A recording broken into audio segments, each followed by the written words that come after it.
ముఖ్యంగా గవర్నమెంట్ అంటే ప్రతిపక్షాల వాళ్ళకి కూడా ఒక మెసేజ్ ఇవ్వాలి అధ్యక్ష. ఏదో అంటారు కదా, చింత చచ్చిన పులుపు చావదు అని.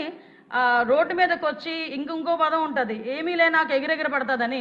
ఈరోజు 151 సీట్ల నుంచి 11 సీట్లకి దిగజారు చేసిన ఇంకా రోడ్ల మీదకి వచ్చి ఒక్కొక్కడు కత్తులు పట్టుకొని రోడ్ల మీద కేకులు కట్ చేసుకొని రపారపమంటూ మాట్లాడితే చూస్తూ ఊరుకోవడానికి ఇక్కడ ఉన్నది జగన్మోహన్ రెడ్డి కాదు అధ్యక్ష, హింసను ప్రేరేపించడానికి.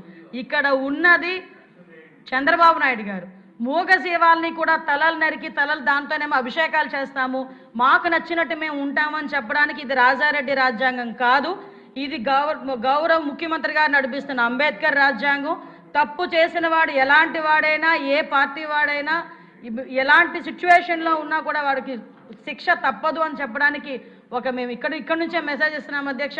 ప్రతి ఒక్కరు కూడా గీత దాటితే కటకటాలే, అంతకు మించి వేరేది ఏమీ లేదు. దానికి సంబంధించి మీరు ఎన్ని మాట్లాడుకున్నా బయట అన్నిటికీ సమాధానం చెప్పడానికి మేము సిద్ధంగా ఉన్నాం. లా అండ్ ఆర్డర్ విషయంలో ఉపేక్షించే పరిస్థితి లేదు అని చెప్పడానికి మరొకసారి గౌరవ ముఖ్యమంత్రి గారి తరఫున బూతులు అదొక్కటి చెప్పేస్తాను, మళ్ళీ ఎత్తారండి. సోషల్ మీడియాకి సంబంధించి కూడా ఒక గ్రూప్ ఆఫ్ మినిస్టర్స్ ఒక మీటింగ్ కూడా ఏర్పాటు చేసుకున్నాం అధ్యక్ష. దాని మీద కూడా అతి త్వరలోనే ఒక మంచి చట్టాన్ని కూడా తీసుకొస్తామని సభకి తెలియజేసుకుంటూ thank you so much sir. జై హింద్.